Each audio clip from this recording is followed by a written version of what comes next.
ឲ្យដល់ថ្នាក់ជាមេដឹកនាំជាន់ខ្ពស់ហើយអត់ការអីធ្វើទៅរករឿងសកកទៅរករឿងឆ្អឹងមន់ឆ្អឹងទេកទេងាប់អញហើយងាប់ហ្មងបងប្អូនដឹងទេបើហ៊ានផ្ដាច់ពាណិជ្ជកម្មណាសូម្បីតែផ្សារ Aeon ក៏ត្រូវមានបញ្ហាដែរមិនមែនតំណែងដែលដាក់នៅផ្សារ Aeon ទាំងអស់គេដឹកពីជប៉ុនមកឯណាសូម្បីតែរោងចក្រសម្រាប់ផលនៅប្រទេសកម្ពុជាក៏មានបញ្ហាដែរព្រោះបន្លាស់និងបំណែកវាយកមកពីថៃសូម្បីតែរោងចក្រ GM ក៏វាមានបញ្ហាដែរផ្ដាច់ពាណិជ្ជកម្មផ្ដាច់ទាំងអស់ណាមិនអត់ហ៊ានផ្ដាច់ដឹងតែផ្ដាច់ទៅកាំងដល់អញ្ចឹងទៅដើម្បីចាប់ក្បាលមីក្រូហ្វូនបង្ហាញខ្មែរតែខ្លួនខ្លាំងអត់អីធ្វើសាច់កកអញ្ចឹងទៅបន្តិចទៀតអត់អីថាទៅរករឿងឆ្អឹងមន់អីចឹងអាហ្នឹងអញ្ចឹងនឹងហើយគេហៅថាប្រជាពិធដ្ឋគឺការនិយាយស្ដីអ្វីឲ្យមនុស្សដែលជាប្រជាជនល្ងងខ្លៅហ្នឹងច្រឡោតតាមដើម្បីប្រជាប្រិយភាពខ្លួនតែតាមការពិតខ្លួនអត់ច្បាស់លាស់ទេអានឹងអញ្ចឹងណាបងប្អូនឥឡូវឆ្លើយបងប្អូនសិនខ្ញុំនិយាយប៉ុណ្្នឹងឲ្យយល់ណាសំដាច់ផុសបកស្រាយតំណែងបកអាម៉េចក៏ដោយផ្ដាច់ពាណិជ្ជកម្មទៅបើសឿងណាតាឈ្មោះជូលីហេងតើមានន័យយ៉ាងម៉េចដែរអត់ចេះទេចៅអើយតើបញ្ហាព្រំដែនបច្ចុប្បន្នប្រសើរដូចដើមទេមិនតាន់ទេកូនហើយណាមិនតាន់ទេណា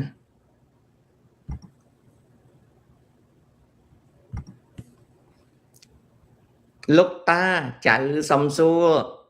តើជំនាញចុងភៅមានទីផ្សារនៅក្នុងស្រុកនិងក្រៅប្រទេសទេជំនាញចុងភៅបើយើងចេះ3មុខយើងចេះមហូប3ជនជាតិណានឹងមានប្រយោជន៍បើមកនៅអាមេរិកអាចរកស៊ីបានចេះមហូបខ្មែរមហូបចិនមហូបយួនអីចឹងទៅណាហើយចេះដុតនំហ្នឹងក៏រកស៊ីបានដែរណានឹងមកនៅអាមេរិកបើនៅក្នុងស្រុកអាហ្នឹងយើងធ្វើអីយើងមើលតាមទីផ្សារណាកូនណាបានទេគាត់ធ្វើប្រជាពិធដ្ឋគាត់អត់មានមេត្តានិយាយធ្វើប្រជាពិធដ្ឋគាត់លឹបលោតាប្រហែសវាយគ្នាតាប្រហែសបាញ់គ្នាទៀតដោយសាររឿងលឹបលោហ្នឹង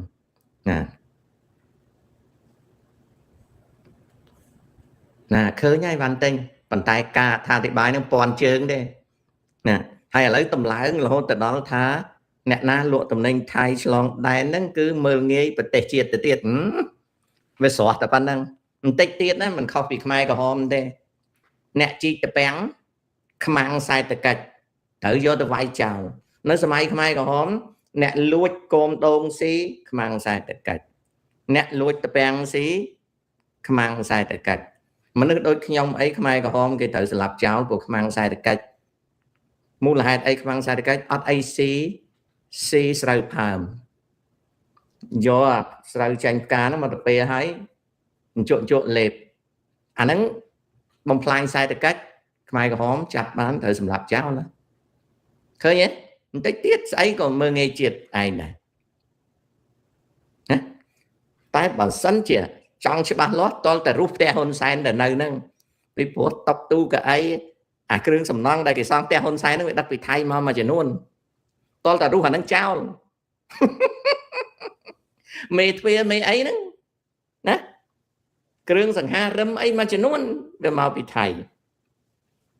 ណាកម្រាលតុបនៅក្នុងប្រូអីហ្នឹងសិនមកពីថៃវាំងនូនអីណាដល់និយាយចឹងទៅគាត់ថាយើងដេញជើងគាត់តាមពិតគាត់ធ្វើអីបោកតារះល្ងងខ្លៅឲ្យជឿក្បាលមីក្រូហ្វូនគាត់ទេហ្នឹងអញ្ចឹងណាមិនមានច្បាប់មិនឲ្យនាំចូលទេប៉ុន្តែនៅតែបដិសេធប្រើពួក ឆ្លើងឲ្យដើរកុសគេធ្វើបាបគេខ្លាំងណាស់ឥឡូវនេះណាអ្នកជួលផ្ទះគេដាក់ស្លាគេថាផ្ទះខ្ញុំជួលតែអត់ឲ្យយកកុំព្យូទ័រចូលទេហើយចុយម៉ែមនុស្សឥឡូវប្រើសិតកុំព្យូទ័រណាមិនឲ្យពាក្យគេដាក់ថាផ្ទះជួលប៉ុន្តែអត់ឲ្យយកកុំព្យូទ័រចូលពីព្រោះគ្នាចង់ការពារកុំឲ្យផ្ទះហ្នឹងពួកមន្ត្រីពុកអលួយវាមកគោះទ្វារចោតប្រកាន់ថាជា scammer ណាបងពងចាំតែតាមការពិតណា scammer នៅ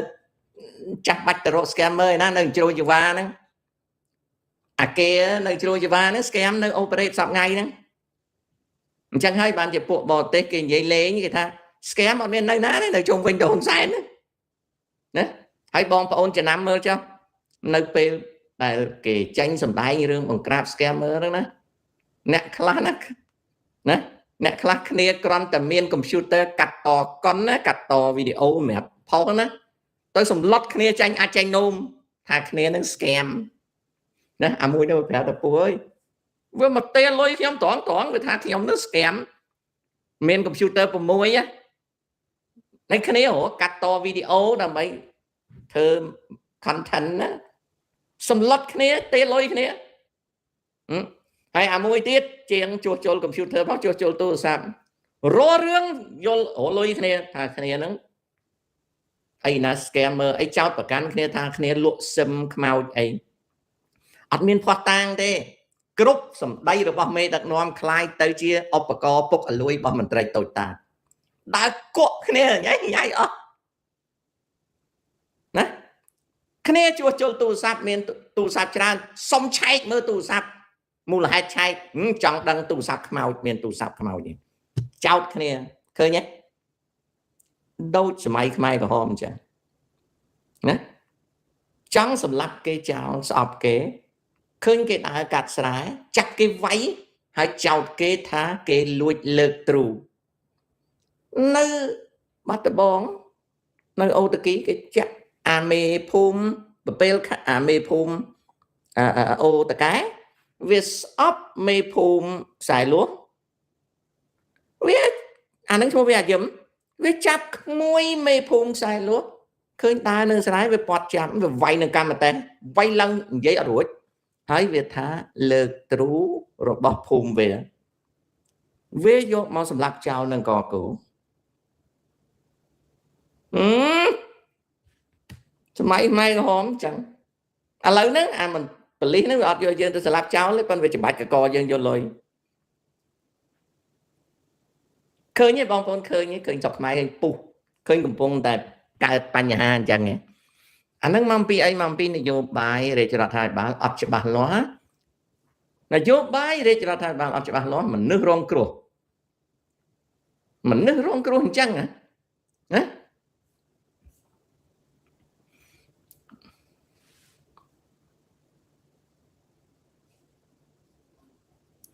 លោកតាចរចាព្រំដែនឲ្យរួចសិនទៅបើកព្រំដែនទឹកព្រំដែនគោកតើល្អទេស្អីក៏ល្អដែរចៅប៉ុន្តែគ្រាន់តែយើងហ្នឹងតំណែងឡើងថ្លៃឬក៏វាខ្វះខាតតែប៉ុណ្្នឹងទេស្អីក៏ល្អដែរណា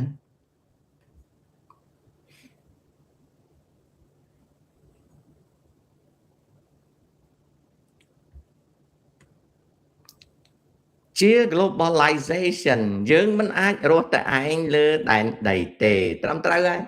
សហរដ្ឋអាមេរិកស្មើនេះម៉ោងប្រមាណ 12:48 នាទីរំលងអត្រាសុំលោកតាមួយខ្ញុំតែងឮលោកតាថា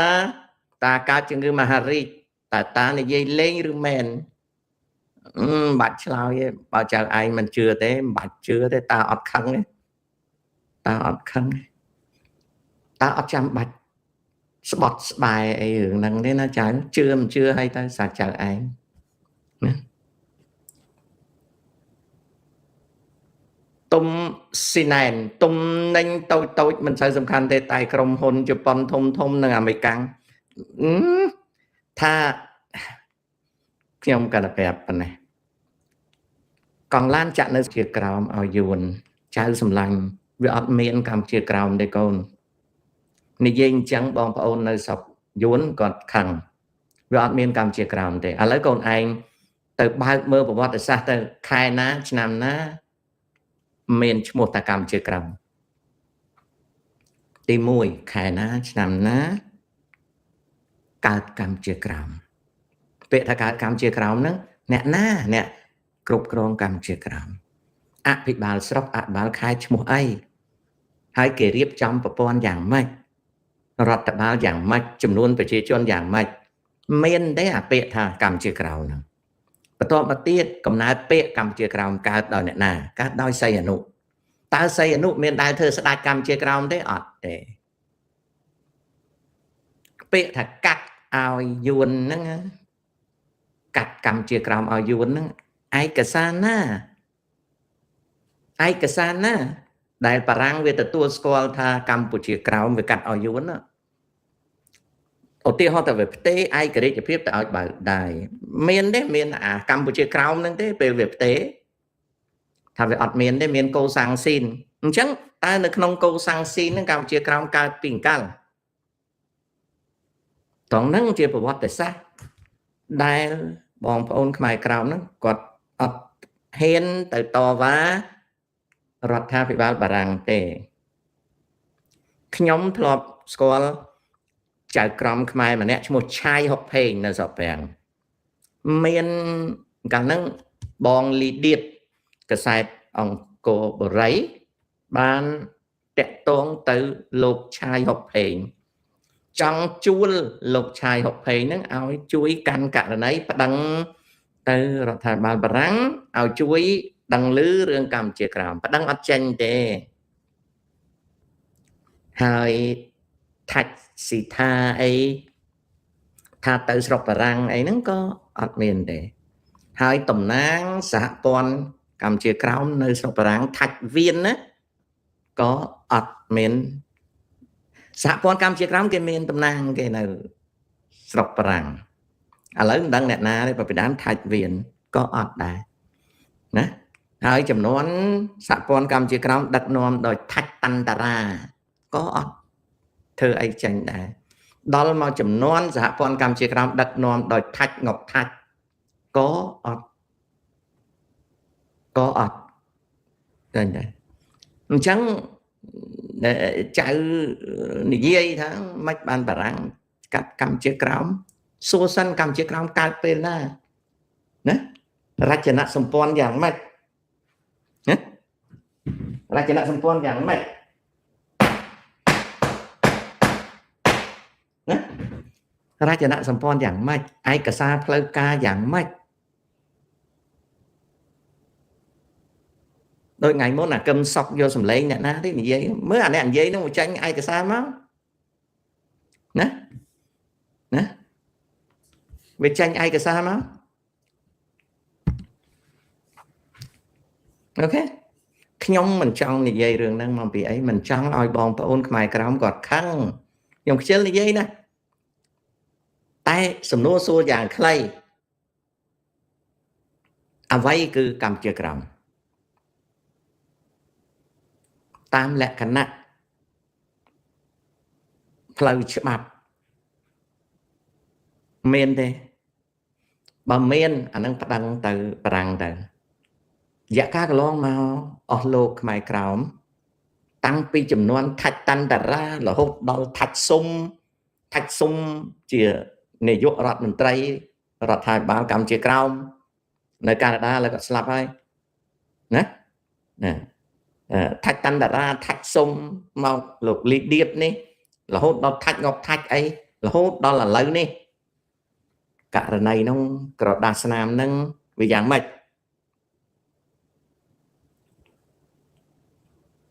នឹងទៅស្រាវជ្រាវមើលទៅហើយចៅឆ្លើយខ្លួនឯងទៅណាតើអត់ចង់ជាលក់មាត់រឿងហ្នឹងទេពីព្រោះខ្លាចបងប្អូនខ្មែរក្រោមគាត់ខឹងខ្លាចគាត់ខឹងណាម្ដាយខ្ញុំខ្មែរក្រោមណាហើយដល់អញ្ចឹងទៅខ្ញុំថ្ងៃបង្កើតរដ្ឋាភិបាលកម្ពុជាក្រោមខ្ញុំនៅអង្គុយក្នុងប្រជុំហ្នឹងខ្ញុំអង្គុយនៅក្នុងប្រជុំហ្នឹង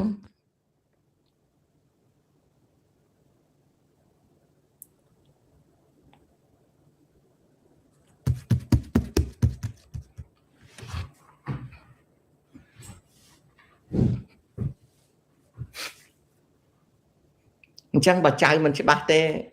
anh đang cháu xua ấy còn đang chơi mấy cái tá rồi mình khớ nhé con nè ta rô nơi bật tê nu dù hài ta chỉ vật tí nu miền ở vay khó khmai play pi khmai khla miền ca lầm ba rực bọt bị sao chẳng mà cháu xâm lăng nơi nét khó pi khmai hay lầm ba na cháu mình xua đôi sọc khmai tê lầm ba nè nè lúc taខ្ញុំរៀនមិនបានចប់តែខ្ញុំកំពុងបង្កើតមុខរបរចិញ្ចឹមជ្រូកតើល្អឬទេខ្លាចលក់មិនបានចំណេញចៅបើរកស៊ីលក់អាហារហ្នឹងបើអាចគ្រាន់បើចិញ្ចឹមជ្រូកលក់ខ្លាចអត់ចំណេញកូនណាខ្លាចអត់ចំណេញកូនបាទតើអាចកំបាំងអ្វីនៅពីក្រោយខ្នងស្ថានភាពប្រហែលថ្ងៃនេះនៅក្នុងសង្គ្រាមអ៊ៃរ៉ាន់សភាពការឡើងកម្ដៅបែរជាប្រេងចុះថ្លៃម៉ាឡេឌៀនមានអាចកំបាំងដែលអាចកំបាំងនេះវាផ្លាស់ប្ដូរលឿនពេកបានជាខ្ញុំហ្នឹងមិនឆ្លើយវាផ្លាស់ប្ដូរលឿនពេកណាក្នុងមួយថ្ងៃ 2-3 ដងត្រង់ហ្នឹងអញ្ចឹងមានតែការតាមដានណាម៉ាឡេឌៀនវាអត់ទាន់មានការឆ្លើយដូចនៅប្រទេសកម្ពុជាយើងក្នុងមួយថ្ងៃលោកហ៊ុនសែនមានរបស់ចេញមកម្ដងគាត់ក្រាបទៅស្អែកឡើងគាត់ងើបឡូឡាទៅគាត់ក្រាបវិញទៅនៅក្នុងសភាពការនេះមានតែការតាមដានទេណាវាឆ្លើយមិនរួចណាបាទកូរ៉េគេស្អប់ជប៉ុនដល់ឆ្អឹងព្រោះសត្រូវប្រវត្តិសាស្ត្រតែគេនៅតែអោបជប៉ុនគ្រប់យ៉ាងមកពីផលប្រយោជន៍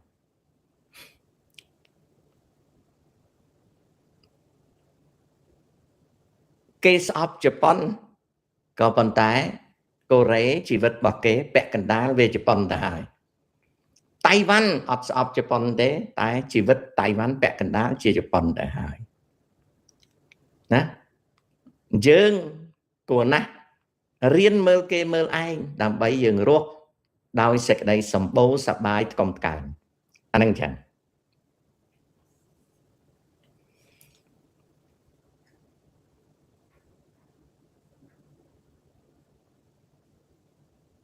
បាទម៉ាសាវ៉ាលា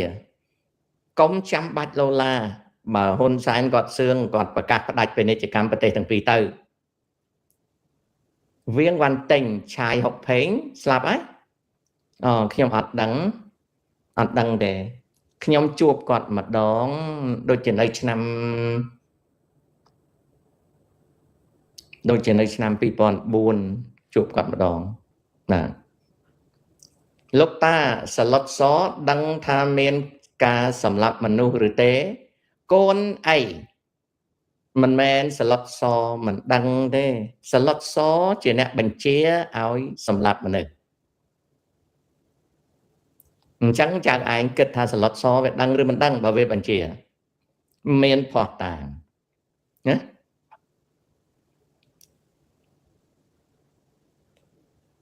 អ្នកវិភាគនយោបាយនៅស្រុកខ្មែរមានមួយចំនួនណាដែលលោកតាគិតថាវិភាគបានល្អជាងគេទេពូតូតាអត់ដឹងទេកូនតើគ្រឿងញៀនជាប្រភពសេដ្ឋកិច្ចពណ៌ខ្មៅមែនទេ Yes លោកតាដូចជាមិនសូវនិយាយរឿងពូទីនសោះតើមានអាចកំបាំងអ្វីនៅពីក្រោយមែនទេมันមានទេតាមដានរាល់តែថ្ងៃ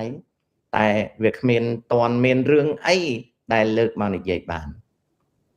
លោកគ្រូអ្វីដែលហៅថាសេចក្តីសុចរិតសេចក្តីសុខពិតប្រាកដរបស់មនុស្សលោកគ្រូជួយបកស្រាយសេចក្តីសុខ